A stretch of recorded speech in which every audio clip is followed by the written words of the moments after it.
Hello everyone. Partnership accounts में हम reconstitution of partnership form पढ़ रहे थे, जिसमें हमने समझा कि रिकॉन्स्टिट्यूशन का मतलब होता है जब एग्जिस्टिंग पार्टनरशिप डीड एंड हो जाती है, ख़त्म हो जाती है और एक न्यू पार्टनरशिप डीड एग्जिस्टेंस में आती है, जिसमें कि जो बिजनेस है वो कंटिन्यू रहता है, कंटिन्यू करता है। बस पार्टनरशिप डीड में जो एग्रीमेंट होता है पार्टनर्स के बीच में, उसमें चेंजेस आते हैं, बाकी बिजनेस जो है वो कंटिन्यू करता है as usual. Reconstitution of firm होता है एडमिशन के केस में और रिटायरमेंट एंड डेथ के केस में। एडमिशन के बारे में हम जान चुके हैं कि जब एडमिशन होगा किसी पार्टनर का, कोई पार्टनर नया आएगा बिजनेस में, तो कैसे कैसे चेंजेस होंगे, कैसे ट्रीटमेंट करेंगे डिफरेंट एडजस्टमेंट्स का, ये सब चीज़ें हम जान चुके हैं। आज का हमारा टॉपिक रहेगा retirement and death of a partner. हम जानेंगे कि रिटायरमेंट और डेथ के केस में कैसे हम ट्रीट करते हैं एडजस्टमेंट्स को।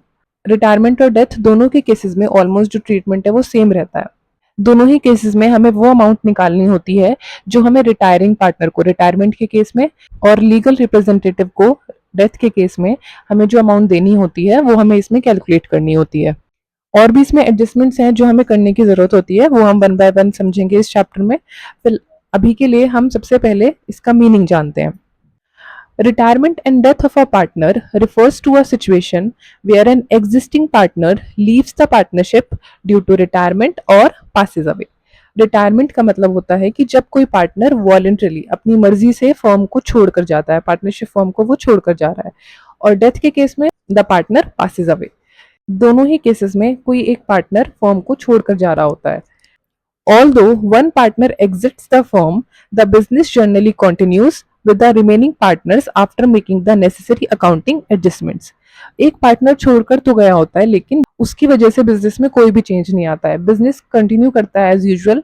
बस यहाँ पर हमें कुछ एडजस्टमेंट करनी होती है, क्योंकि पार्टनर छोड़कर जा रहा है फर्म को, तो कुछ एडजस्टमेंट की ज़रूरत होती है। जैसे कि एडमिशन के केस में हमने किया था, रिवैल्यूएशन ऑफ एसेट्स लाइबिलिटीज़ किया था, न्यू प्रॉफिट शेयरिंग रेशियो निकाला था, एक्यूमुलेटेड प्रॉफिट्स को डिस्ट्रीब्यूट किया था, कैपिटल में एडजस्टमेंट्स की थी। तो ये सारी चीज़ें हमें करनी होती हैं रिटायरमेंट और डेथ के केस में भी। जो पार्टनर छोड़कर जा रहा है उसका हिस्सा होता है पुराने प्रॉफिट या लॉस में, क्योंकि उसमें उसकी मेहनत जुड़ी होती है। अगर हम गुडविल की बात करें या प्रॉफिट या लॉस की बात करें जो फर्म ने कमाया होगा, तो उस सब में उस रिटायरिंग पार्टनर का हिस्सा होता है। तो उसके जाने से पहले उसको हमें वो हिस्सा देना होता है उसका। इसी तरीके की सारी एडजस्टमेंट करनी होती है उसके जाने से पहले। These adjustments ensure that the rights and interests of all partners are fairly settled. In adjustment की वजह से जो भी राइट्स हैं, इंटरेस्ट हैं सभी पार्टनर्स के, चाहे वो रिटायरिंग पार्टनर हो, कंटिन्यूइंग पार्टनर है, सभी के पार्टनर्स के जो भी अकाउंट्स हैं वो सेटल किए जाते हैं। अब सबसे पहले हमारा ये क्वेश्चन आता है कि ये जो एडजस्टमेंट है, क्या क्या एडजस्टमेंट करनी होती हैं, कैसे हम ट्रीट करते हैं सारी चीज़ों को, ये हम जानते हैं वन बाय वन। सबसे पहले एडजस्टमेंट जान लेते हैं। यहाँ पर हमें पहली एडजस्टमेंट करनी होती है calculation of new profit sharing ratio and gaining ratio.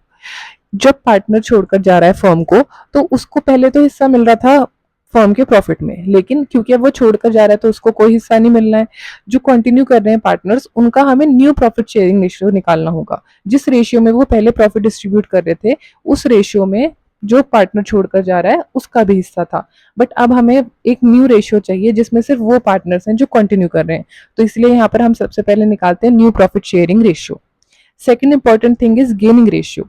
Admission के केस में हमने सेक्रीफाइसिंग रेशियो निकाला था, क्योंकि जब पार्टनर एडमिट होता है, नया पार्टनर आता है, तो जो पुराने पार्टनर्स होते हैं वो कुछ हिस्सा उसके लिए अपना सेक्रीफाइस करते हैं, इसलिए वहां पर सेक्रीफाइसिंग रेशियो निकला था। बट अगर हम रिटायरमेंट या डेथ की बात करें, तो जो कंटिन्यूइंग पार्टनर्स होते हैं वो कुछ हिस्सा गेन कर रहे होते हैं, क्योंकि जो हिस्सा पहले प्रॉफिट का रिटायरिंग पार्टनर को मिल रहा था, अब वो जो हिस्सा है वो जो कंटिन्यूइंग पार्टनर्स है उनमें ही बच जाएगा, उनको ही दे दिया जाएगा। तो इसीलिए वो कुछ हिस्सा गेन कर रहे होते हैं, तो इस केस में हमें निकालना होता है गेनिंग रेशियो। सेकेंड एडजस्टमेंट यहाँ पर हमें करनी होती है ट्रीटमेंट ऑफ गुडविल। अब जो फर्म की गुडविल है, रेपुटेशन है, जो फर्म ने over the period of time कमाई है, उसमें रिटायरिंग पार्टनर का भी हिस्सा होता है। उसने भी उस गुडविल को कमाने में हेल्प की होती है, एफर्ट किए होते हैं, उसकी भी मेहनत इंक्लूड होती है। लेकिन क्योंकि अब वो छोड़कर जा रहा है, तो जो फ्यूचर प्रॉफिट्स होंगे या उस गुडविल की वजह से जो भी फर्म प्रॉफिट कमाएगी, उसमें रिटायरिंग पार्टनर को कोई हिस्सा नहीं मिलने वाला, हालांकि उसमें उसकी भी मेहनत जुड़ी हुई है। इसीलिए जो ओल्ड पार्टनर्स हैं, जो मतलब कंटिन्यूइंग पार्टनर्स हैं, वो कंपेंसेट करते हैं रिटायरिंग पार्टनर को। जो कंटिन्यूइंग पार्टनर्स हैं वो गेन कर रहे हैं, उसके जाने की वजह से रिटायरिंग पार्टनर के जाने की वजह से उनको कुछ गेन हो रहा है, तो उस गेनिंग रेशियो में वो कंपेंसेट करते हैं रिटायरिंग पार्टनर को। तो इसीलिए हमें यहाँ पर करनी होती है treatment of goodwill. Third adjustment है यहाँ पर revaluation of assets and liabilities. उनकी वैल्यू इंक्रीज हुई है, डिक्रीज हुई है, जो भी चेंजेस आए हैं उसकी वजह से जो भी फर्म को प्रॉफिट या लॉस हो रहा है वो भी हमें डिस्ट्रीब्यूट करना होता है सभी पार्टनर्स में, इंक्लूडिंग द रिटायरिंग पार्टनर, क्योंकि उस प्रॉफिट में भी उसका भी हिस्सा है। जब वो रिटायर हुआ था उससे पहले उसके भी एफर्ट्स थे उस प्रॉफिट या लॉस में, जो भी एसेट्स की वैल्यूज में, लाइबिलिटीज की वैल्यू में जो भी इंक्रीज हो रहा है या डिक्रीज हो रहा है, उसमें उस रिटायरिंग पार्टनर का भी हिस्सा है। जो भी प्रॉफिट या लॉस होगा वो उसे भी मिलेगा। तो ये जो प्रॉफिट आता है इससे या लॉस आता है वो सभी में डिस्ट्रीब्यूट होता है। नेक्स्ट यहाँ पर हमारी एडजस्टमेंट है adjustment of reserves and accumulated profits और लॉसेस। अगर कोई प्रॉफिट या लॉस है, रिजर्व है जो कि एक्यूमुलेट हो रहा है, जो कि डिस्ट्रीब्यूट नहीं हुआ है अभी तक पार्टनर्स में, तो वो हम कैलकुलेट करते हैं और वो सभी पार्टनर्स में डिस्ट्रीब्यूट होता है। सभी का उसमें हिस्सा होता है, रिटायरिंग पार्टनर को भी, या अगर डेथ हो गई है पार्टनर की उसका भी हिस्सा होता है उसमें, तो उनको वो हिस्सा देना होता है, सभी पार्टनर्स में वो डिस्ट्रीब्यूट होता है रिकॉन्स्टिट्यूशन ऑफ फर्म से पहले। नेक्स्ट है यहाँ पर settlement of capital account. Capital account में जो भी सेटलमेंट होता है, जो भी एडजस्टमेंट सारी होनी है वो हम यहाँ पर करते हैं। नेक्स्ट है amount due to retiring partner और legal heirs. Very important point, ये यहाँ पर डिस्टिंक्ट पॉइंट है। जो भी रिटायरिंग पार्टनर है या डेथ हो गई है तो उसके लीगल हायर या जो लीगल रिप्रेजेंटेटिव होता है उसको हमें अमाउंट देनी होती है, जितनी भी अमाउंट उसकी बनती है जो भी उसको देना होता है वो यहाँ पर हम कैलकुलेट करते हैं टोटल अमाउंट, और उसको उतनी अमाउंट दी जाती है। लास्ट हमारी एडजस्टमेंट है यहाँ पर adjustment of Capitals if required. अगर कंटिन्यूइंग पार्टनर्स डिसाइड करते हैं कि उनको अपनी कैपिटल अकाउंट में कोई एडजस्टमेंट करनी है, अगर वो ऐसा डिसाइड करते हैं तो उसकी भी यहाँ पर हमें एडजस्टमेंट करनी होती है। तो ये थी अकाउंटिंग एडजस्टमेंट जो हम रिटायरमेंट और डेथ के केस में करते हैं। वन बाय वन हम इन एडजस्टमेंट को समझेंगे और फर्स्ट एडजस्टमेंट से शुरू करते हैं जो कि है new profit sharing ratio. The new profit sharing ratio is the ratio in which remaining partners agree to share future profits and losses after the retirement or death of a partner. Simple सी बात है, जब retirement हो जाएगी या death हो जाएगी किसी पार्टनर की, उसके बाद जो भी कंटिन्यूइंग पार्टनर्स हैं, जो कंटिन्यू करने वाले हैं बिजनेस में, उनका जो रेशियो होगा उसी को हम कहते हैं न्यू प्रॉफिट शेयरिंग रेशियो। अब जो भी हम रेशियो निकालेंगे उसमें हमें जो पार्टनर छोड़कर गया है उसका हमें कोई हिस्सा नहीं रखना है। उसको हटाने के बाद हमें एक न्यू प्रॉफिट शेयरिंग रेशियो की जरूरत होती है, तो इसीलिए हम इसको कैलकुलेट करते हैं। और इसको कैलकुलेट करने का फॉर्मूला क्या है यहाँ पर हमारा, old share plus share gained from the retiring partner. New share निकालने के लिए हमें क्या करना होता है कि जो भी ओल्ड शेयर है पार्टनर का, किसी भी पर्टिकुलर पार्टनर का जो भी ओल्ड शेयर है, उसमें हम उस शेयर को इंक्लूड करते हैं जो उसे गेन हुआ है रिटायरिंग पार्टनर से। रिटायरिंग पार्टनर का जो हिस्सा होगा, जो प्रॉफिट में पहले उसे हिस्सा मिल रहा था, अब वो जो उसका हिस्सा है वो भी कंटिन्यूइंग पार्टनर्स को ही मिलेगा। तो वो एक पर्टिकुलर रेशियो में उनको मिला होगा, तो जो जितना जितना उनका शेयर बनता है वो शेयर हम उनके ओल्ड शेयर में ऐड कर देते हैं और इससे उनका न्यू शेयर निकल आता है। इसको बेटर समझने के लिए एक न्यूमेरिकल सॉल्व करते हैं। क्वेश्चन है यहाँ पर हमारा, A B and C are partners sharing profits in the ratio of 5:3:2। ये उनका रेशियो दिया हुआ है। C retires from the firm, तीनों में से सी रिटायर कर देता है, and A and B decide to acquire C's share in the ratio of 3:2। जो सी पार्टनर है इनका जो रिटायर कर रहा है उसका जो शेयर है वो ए और बी 3:2 के रेशियो में एक्वायर करते हैं, उससे ले लेते हैं। Find the new profit sharing ratio. सबसे पहले अगर हम फॉर्मूला में लिखें तो न्यू प्रॉफिट शेयरिंग रेशियो निकालने का फॉर्मूला है ओल्ड शेयर, जितना भी ओल्ड शेयर है उसमें हम ऐड कर देते हैं शेयर गेन्ड। जो भी रिटायरिंग पार्टनर से शेयर गेन हुआ है उसको हम ऐड कर देते हैं। तो ओल्ड शेयर की बात करें, ओल्ड शेयर हमारे पास है यहाँ पर ए और बी का। यहाँ पर हमें सबसे पहले निकालना होगा शेयर गेन्ड, तो उसका हम सबसे पहले ए का निकालते हैं, ए ने कितना गेन किया है। यहाँ पर हमें रेशियो दिया है, जिस रेशियो में ए और बी ने गेन किया है वो है 3:2। और सी का शेयर कितना है, सी का शेयर अगर हम यहाँ से देखें तो सी का शेयर है 2/10, जिसको हम लिख सकते हैं 1/5। ये है सी का शेयर। अब जो सी का शेयर है 1/5, वो ए ने गेन किया है किस शेयर में, 3/5, क्योंकि इनका रेशियो 3:2, तो 1/5 का जो शेयर ए का है वो कितना है 3/5। यहाँ पर हमारा टोटल आंसर आ जाएगा 3/25। अगर हम बी की बात करें तो बी का गेन यहाँ पर कितना आएगा, 1/5 है सी का शेयर, और इसमें से बी का पार्ट कितना है 2/5। टोटल हमारे पास आ जाएगा 2/25। ये हो गया बी का गेन। अब हमें यहाँ पर चाहिए ए और बी का न्यू शेयर। तो अगर हम ए के न्यू शेयर की बात करें तो ए का जो ओल्ड रेशियो था, मतलब ओल्ड शेयर था, वो था हमारा 5/10, एंड जो उसने शेयर गेन किया है वो हमने अभी निकाला 3/25। इसको सॉल्व करेंगे, आंसर हमारा यहाँ पर आएगा 31/50। अब हम निकालते हैं यहाँ पर बी का न्यू शेयर। अगर बी के न्यू शेयर की बात करें तो बी का ओल्ड शेयर है 3/10 और बी ने जो शेयर गेन किया है वो है 2/25। इसको सॉल्व करेंगे, आंसर यहाँ पर हमारा आएगा 19/50। तो अगर हम बात करें, हमारे पास ए का न्यू शेयर भी है, बी का न्यू शेयर भी है, रेशियो लिख सकते हैं अब हम ए और बी का कितना आएगा 31:19। ये हो गया उनका न्यू शेयर ए और बी का, ये है आपका आंसर। तो 31:19 ये उनका न्यू शेयर आ गया। इस तरीके से हम सॉल्व करते हैं। हमें अगर न्यू प्रॉफिट शेयरिंग रेशियो पूछा होगा तो इस तरीके से हम उसको निकाल सकते हैं। आगे बढ़ते हैं। नेक्स्ट हमारा यहाँ पर एडजस्टमेंट है गेनिंग रेशियो की। हमें गेनिंग रेशियो निकालना होता है। The gaining ratio is the ratio in which the remaining partners acquire the share of retiring और डिसीज्ड पार्टनर। अभी हमने डिस्कस किया कि जो पार्टनर रिटायर कर रहा है या जिसकी डेथ हो गई है, जो उसका शेयर था प्रॉफिट में पहले, अब वो जो शेयर है वो जो कंटिन्यूइंग पार्टनर्स हैं उनको मिल जाएगा। तो जिस भी रेशियो में वो उस शेयर को एक्वायर करते हैं, उस शेयर को लेते हैं, उसी को हम कहते हैं गेनिंग रेशियो। और गेनिंग रेशियो को निकालने का फॉर्मूला है यहाँ पर new share minus old share. Simple सी बात है कि जो न्यू शेयर होगा, अब जो उनका नया शेयर निकलेगा वो तो कुछ गेन कर रहे हैं रिटायरिंग पार्टनर से, तो अब वो उनका बड़ा होगा और जो ओल्ड शेयर होगा वो उनका छोटा रहा होगा, कम रहा होगा। तो न्यू शेयर में से हम ओल्ड शेयर माइनस कर देते हैं और इससे गेनिंग रेशियो हमारा कैलकुलेट हो जाता है। इसको भी समझते हैं बेटर एक न्यूमेरिकल से। यहाँ पर हमारा फर्स्ट क्वेश्चन है A B and C are partners sharing profits in the ratio of 4:3:2। तीनों का रेशियो दिया है। C retires from the firm, C ने रिटायर कर लिया, and after C's retirement A and B agree to share future profits in the ratio of 5:4। यहाँ पर आपको जो उनका न्यू रेशियो है ए एंड बी का वो दिया हुआ है और आपसे पूछा है कि गेनिंग रेशियो क्या होगा इनका। अभी हमने फॉर्मूला पढ़ा कि गेनिंग रेशियो को निकालने का, यहाँ पर हम फिर लिख लेते हैं। हम कैसे निकालते हैं, हम न्यू शेयर में से माइनस कर देते हैं ओल्ड शेयर को और इससे आ जाता है आपका गेनिंग शेयर। तो अब हम निकालते हैं सबसे पहले ए का। अगर हम ए का गेन निकालें कि ए ने कितना गेन किया है, तो उसका न्यू शेयर कितना है, यहाँ पर देखिए न्यू रेशियो दिया है, उसका न्यू शेयर हो गया 5/9। और अगर हम बात करें उसकी ओल्ड शेयर की, तो ओल्ड शेयर यहाँ पर ये रहा ओल्ड रेशियो, तो ओल्ड शेयर ए का हो जाएगा 4/9। क्या आएगा यहाँ पर 1/9 हो गया ए का गेन। अगर बी के गेन की बात करें तो बी का न्यू शेयर कितना है 4/9 और बी का ओल्ड शेयर था 3/9। कैलकुलेट करेंगे, यहाँ पर हमारा आ गया 1/9। तो इसका मतलब जो उनका गेनिंग रेशियो होगा वो कितना होगा 1:1 का। दोनों का सेम है, 1/9 एंड 1/9 शेयर है, तो उनका गेनिंग रेशियो आ गया 1:1 and this is your answer. इस तरीके से सॉल्व करते हैं हम गेनिंग रेशियो।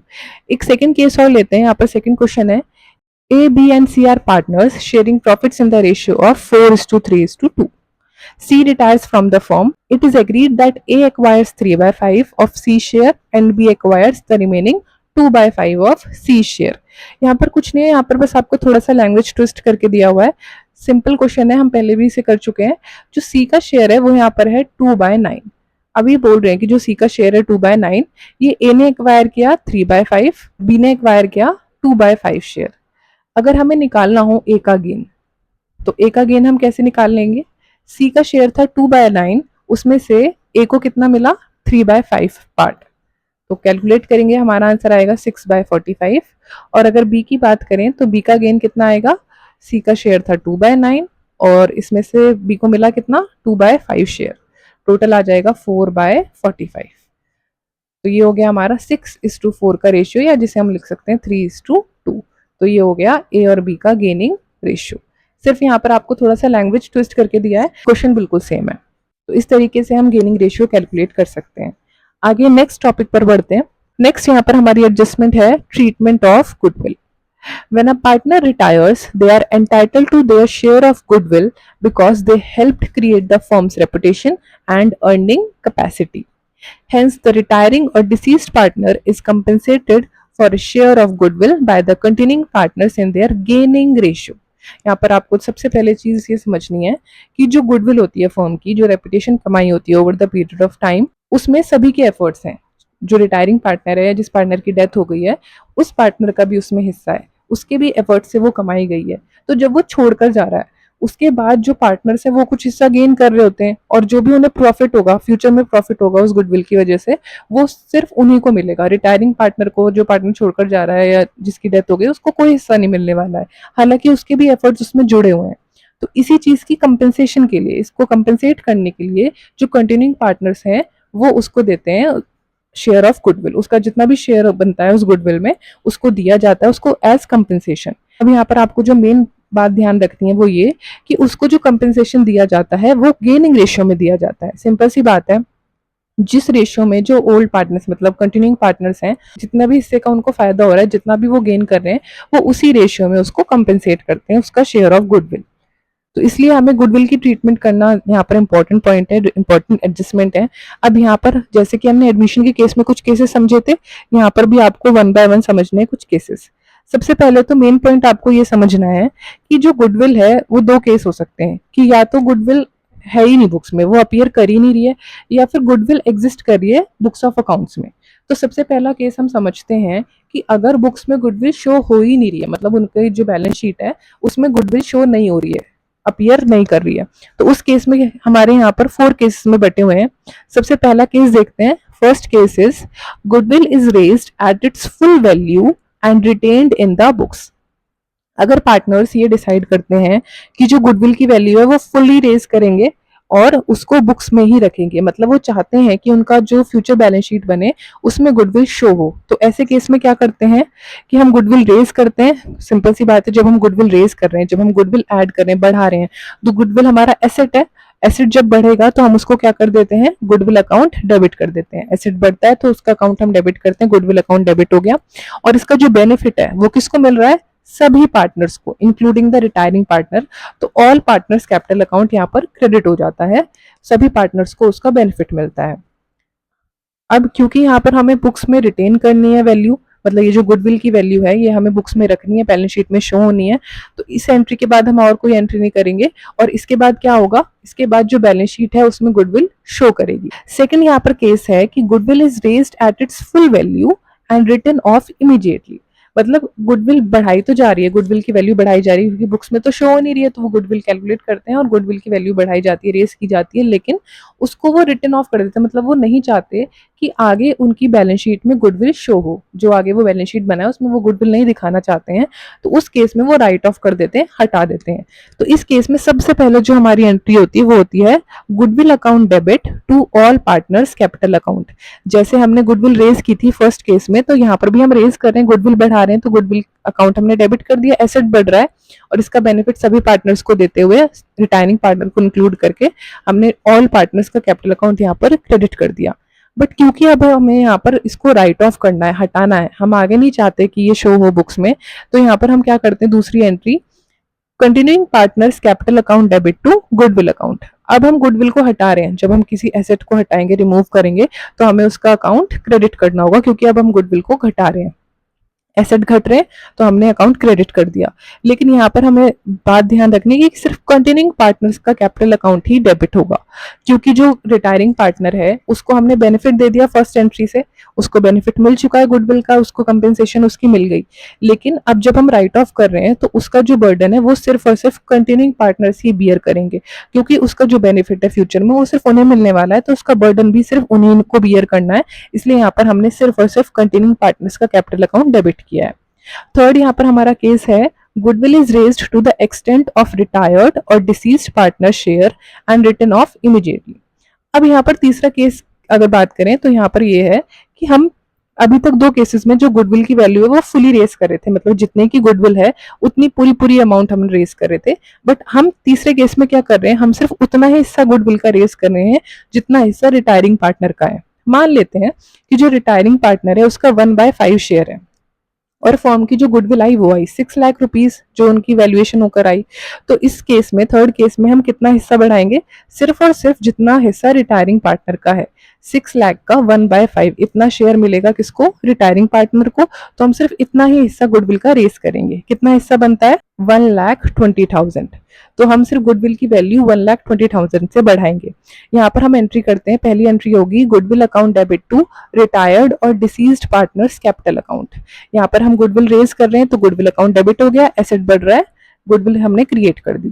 लेकिन यहाँ पर ध्यान रखना है कि सिर्फ और सिर्फ रिटायरिंग पार्टनर का अकाउंट ही क्रेडिट होता है, क्योंकि यहाँ पर हमें सिर्फ कंपेंसेशन रिटायरिंग पार्टनर को देना है। सिर्फ हम उसी के एक्सटेंट, उसी का जो शेयर है उसके उतने एक्सटेंट तक ही वैल्यू को बढ़ा रहे हैं, तो हम सिर्फ उसका कंपेंसेशन उसे दे देते हैं।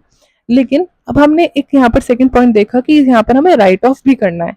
जब हम राइट ऑफ करेंगे तो सिंपल सी बात है कि हमें सिर्फ और सिर्फ कंटिन्यूइंग पार्टनर्स का कैपिटल अकाउंट ही डेबिट करना है और गुडविल अकाउंट को यहाँ पर कर देंगे क्रेडिट, क्योंकि राइट ऑफ कर रहे हैं, गुडविल घट रही है तो यहाँ पर क्रेडिट हो गई, सिंपल लॉजिक। कंटिन्यूइंग पार्टनर्स का कैपिटल अकाउंट ही डेबिट होगा, क्योंकि अगेन वही लॉजिक है कि अगर हम रिटायरिंग पार्टनर, हमने फर्स्ट केस में फर्स्ट एंट्री में यहाँ पर हमने क्या दे दिया उसको, उसका कंपेंसेशन दे दिया। अगर यहाँ पर हम रिटायरिंग पार्टनर का अकाउंट भी डेबिट कर देंगे तो यहाँ पर तो उसके अकाउंट की वैल्यू जीरो हो जाएगी, उसको कोई कंपेंसेशन मिलेगा ही नहीं। तो यहाँ पर जो बर्डन है वो सिर्फ और सिर्फ कौन कैरी करेंगे, सिर्फ और सिर्फ कंटिन्यूइंग पार्टनर्स। तो जितनी भी गुडविल का अकाउंट है वो सिर्फ कंटिन्यूइंग पार्टनर्स के अकाउंट में हम डेबिट कर देंगे।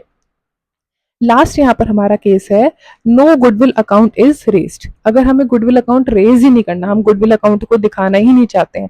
पहले केस में तो हम रखना चाहते थे, दूसरे और तीसरे केस में हमने रेज तो किया था बट राइट ऑफ कर दिया था, बट लास्ट केस में हम गुडविल अकाउंट को दिखाना ही नहीं चाहते हैं। उस केस में हम क्या करते हैं कि जो कंपनसेशन है वो डायरेक्टली कैपिटल अकाउंट से हो जाती है, मतलब जो कंटिन्यूइंग पार्टनर्स हैं उनके अकाउंट से डायरेक्टली हम रिटायरिंग पार्टनर के कैपिटल अकाउंट में कंपनसेशन दे देते हैं। यहाँ पर हमारी एंट्री होती है continuing partners capital account debit to retiring partner और deceased partners capital account. Directly continuing partners retiring partner को कंपनसेशन दे देते हैं, क्योंकि यहाँ पर कंटिन्यूइंग पार्टनर्स दे रहे हैं तो उनका कैपिटल अकाउंट हमने डेबिट कर दिया क्योंकि उनके अकाउंट से जा रहा है, और रिटायरिंग पार्टनर को मिल रहा है बेनिफिट तो उसका अकाउंट क्रेडिट हो जाता है। तो ये एंट्री होती है जब हमें गुडविल अकाउंट रेज ही नहीं करना, क्योंकि हम गुडविल अकाउंट शो ही नहीं करना चाहते थे, इसलिए हमने डायरेक्टली पार्टनर के कैपिटल अकाउंट से एडजस्टमेंट कर दी। ये केस था तब जब बुक्स में गुडविल शो नहीं हो रही थी। अब हमें सेकंड केस यहाँ पर समझना है, जो कि है when goodwill is already appearing in the books. अगर बुक्स में पहले से गुडविल शो हो रही है, दिख रही है, उस केस में हम क्या करते हैं। अब यहाँ पर भी आपको फर्दर दो केसेस समझने हैं कि जैसे गुडविल पहले से कोई गुडविल की अमाउंट बैलेंस शीट में शो हो रही है, अब लेकिन हमने प्रेजेंट में भी वैल्यू निकाली है, हमने वैल्यूएशन करी गुडविल की, तो उसकी एक प्रेजेंट वैल्यू भी आ जाएगी। तो यहाँ पर अगर प्रेजेंट वैल्यू और बुक वैल्यू सेम है, मतलब जितनी भी अमाउंट बुक्स में थी, जो भी बुक वैल्यू है वो इक्वल है प्रेजेंट वैल्यू के। मतलब मान लेते हैं कि 5 लाख की बुक्स में लिखी हुई थी और हमने अभी वैल्यूएशन करी गुडविल की, तब भी 5 लाख ही आई है। अगर वो दोनों इक्वल है, यहाँ पर हमें कोई एडजस्टमेंट करने की जरूरत ही नहीं पड़ेगी। लेकिन हमें एडजस्टमेंट करने की जरूरत तब पड़ती है जो बुक वैल्यू और प्रेजेंट वैल्यू में चेंजेस आते हैं। पहला केस यहाँ पर है when book value is less than present value. जो बुक वैल्यू आई, मतलब जो बैलेंस शीट में वैल्यू लिखी हुई थी वो कम थी, और जो हमने वैल्यूएशन करी है गुडविल की वो ज्यादा है, प्रेजेंट वैल्यू ज्यादा है।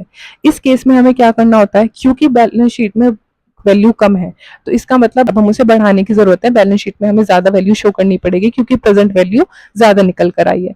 अब हमें गुडविल क्रिएट करनी है क्योंकि बुक वैल्यू में कम है, तो यहाँ पर हमारी एंट्री होगी goodwill account debit to all partners capital account.